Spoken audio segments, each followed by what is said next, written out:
2023 stie voor de gemeente Dantemadiel in het teken van de opbouw. Na de definitieve ontvlechting tussen de gemeente Noord-Eerst-Friesland en Dantemadiel wie het tijd om een plan op te stellen en deze voor 1 januari uit te vieren. We hebben gezien van hoe moet een wervingscampagne eruit zien, hoe haal je capabele mensen naar binnen toe, en dat is uw slagen. We hebben gewoon een mooi personeelsbestand.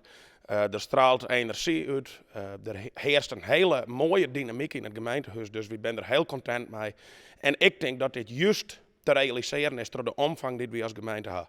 Van 1 januari af zult er in positieve zin dan ook wat verrooien voor de inwoners van Dantemadiel. De inwoners moeten aan ze merken dat de lijntjes kwatter zijn, dat ze snelle reactie krijgen. Maar, daar moet wel even de disclaimer bij, we zijn een nieuwe organisatie. Dus we moeten dat nog wel even goed zetten. Het moet nog fine-tuned.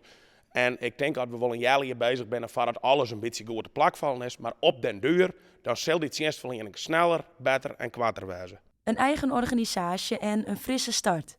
Dat is iets dat Dantemadiel naar uitzoeken had. Ik ben heel blij en we zijn alle jaar heel blij dat het los kan. Dit is iets dat wel de rie die we hier graag hebben.